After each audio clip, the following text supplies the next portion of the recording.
You're listening to Civic Media. You can tune into any of our live shows on any radio station across the state with the Civic Media app. Find us in your phone's app store and listen anytime, anywhere. This is your WLAK Daily News Roundup for Lake Air, 107.5 FM and 1260 AM in Amory. For WLAK News, I'm James Kelly. Superior Mayor Jim Payne delivered his State of the City address on Thursday, highlighting significant transportation investments and preparations for the challenges the city will face during the WLAK Bridge reconstruction project. During his speech, Mayor Payne noted that the city should look for ways to increase economic opportunities during the closure rather than just trying to survive until the bridge reopens. He also announced the return of controlled burning practices to help reduce the risk of extreme wildfires during the hot, dry summer months. The Washburn County Veterans Service Office is reminding area veterans and their dependents about the benefits they offer. The organization is offering transportation services to the VA Medical Center in Minneapolis, in addition to healthcare benefits, disability claims assistance, and burial services. Their local office is located on the first floor of the Washburn County Services Center building in Shell Lake, and area veterans are encouraged to contact them with any questions or to schedule an appointment to check their eligibility for those services. Wisconsin Governor Tony Evers and Republicans in the state legislature continue to argue over who controls the federal funding distributed to the state during the COVID-19 pandemic. On Thursday, the State Senate Committee on Government Operations, Labor, and Economic Development held a public hearing over $171 million of interest that was generated by the pandemic relief funding. Republicans claim the money now belongs to the state and is under the legislature's control, while Governor Evers argues it is federal and under his control. The Rice Lake City Council has decided to pursue state grant funding to improve a well-traveled intersection in the area. At their meeting last week, the City Council approved a measure to seek funding through the Safety Improvement Program to renovate the intersection of South Main Street and Sawyer Street. Officials say the improvement will also allow the fire department to implement a paid on-call EMS program. If they do receive the grant funding, the state would pay 90% of engineering and construction costs for the project. The Wisconsin Department of Public Instruction has announced the start of their yearly summer food service program to help kids across the state get free meals and snacks. The program serves over 3 million meals at over 900 locations across the state each summer, helping children who may not have stable access to healthy food without school breakfast and lunch. A full list of locations, like local nonprofits and Boys and Girls Clubs participating in the summer food service program, can be found on the Department of Public Instruction's website. The Wisconsin State Patrol is reminding residents to avoid dangerous driving behaviors and prioritize safety on the roads with reckless driving as June's law of the month. According to a press release, there were over 5,600 reckless driving crashes in the state last year, which resulted in nearly 140 deaths and over 3,000 injuries. The State Patrol is reminding residents that every reckless driving crash is preventable. Reckless drivers could face fines of up to $400 or even jail time if a crash results in serious injury. A Rice Lake man has been sentenced to 10 years in prison following his 17th operating while intoxicated offense. According to court documents, law enforcement authorities responded to reports of a pickup truck swerving across the road and nearly hitting other vehicles in September. After identifying 72-year-old Mark Johnson as the owner of the truck, officers went to his residence and conducted a preliminary breath test, which showed his blood alcohol content to be nearly double the legal limit. Johnson also had a BAC restriction of .02 based on his prior convictions.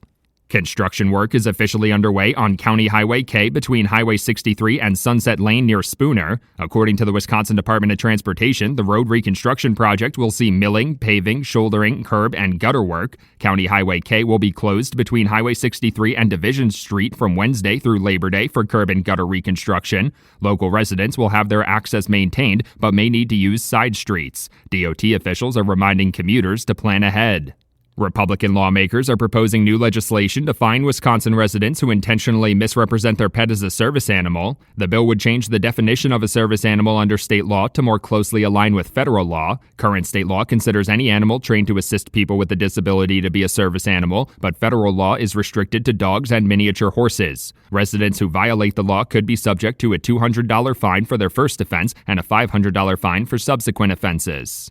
Wisconsin Senator Ron Johnson is calling for the state to lift its vaccine requirements for kids attending school or child care programs. During an event in Milwaukee last week, Senator Johnson said he believed some childhood illnesses like measles have been eradicated through better hygiene and sanitation, not just the vaccines. The comments also come as measles outbreaks pop up across the country, with over 1,000 confirmed cases in 31 states. Kids are required to receive the vaccine under state law to attend school or child care programs. For WLAK News, I'm James Kelly.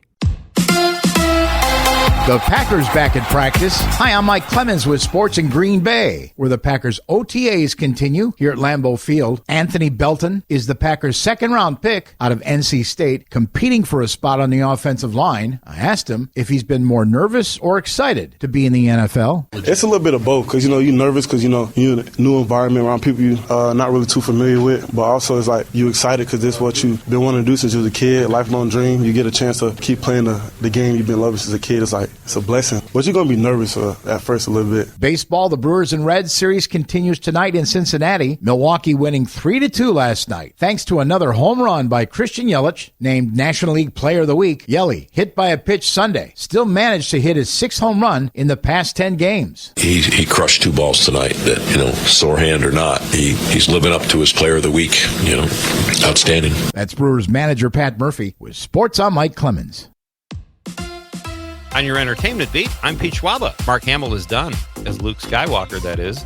The actor says no one should ever expect him to appear as Luke Skywalker again, in any way, shape, or form. Deadline reports that Hamill says the franchise should rely on new faces. He last appeared as Luke Skywalker as a mentor to Daisy Ridley's character Rey in The Last Jedi. He's probably serious, but as we've learned, a Jedi never really dies. Just 5 days until you can purchase Bathwater Bliss, also known as the Sydney Sweeney-inspired soap. What inspired it? The fact that there is a market for men who want soap that smells like her bathwater. Sweeney says it's a way to connect with her prevert fans, and let's be honest, it's a lot more intimate than an autograph. I'm not really sure whether or not the soap will get you clean, but I doubt her patrons are concerned about that.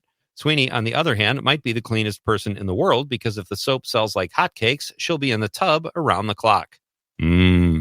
Hotcakes. Clint Eastwood is tired of sequels, franchises, and remakes. Join the club, bruh. The 4-time Oscar winner is a spry 95 years old and says he misses the days when writers would hole up in a bungalow on a studio lot and churn out movies like Casablanca. The 95-year-old star of In the Line of Fire and the director of Juror No. 2 says he plans on working for a long time. Eastwood says he'll work as long as he can still learn something or until he is truly senile. 95, a sense of humor, still making movies, and he can probably take you. Here's one of Pete's picks. If you like good old-fashioned manhunts, check out American Manhunt, The Search for Osama bin Laden. At first, I had no desire to relive 9/11, but watching it with my kids was an experience. The American Manhunt series, not to be confused with Manhunt, The Search for America's Most Gorgeous Male Model, includes 2 other mini-docs, The Search for O.J. Simpson and the Boston Marathon Bombing. All the series can be watched good old-fashioned binge style on Netflix. No real big surprises at the box office last weekend, as last week's champion and runner-up remain the same, each showing about a 50% drop-off from opening weekend, which is pretty impressive. Lilo & Stitch came in first place again in the box office race at $63 million domestically, followed by Mission Impossible: The Final Reckoning, which brought in $27 million at the gate. Disney is actually celebrating a milestone after this weekend, with the studio going over $1 billion for the year to date. This marks the 20th year in a row, with the exception of COVID in 2020, that the studio has brought in $1 million a year. The highest new release last weekend was The Karate Kid, which was hoping for about $25 million, but came in at $20 million.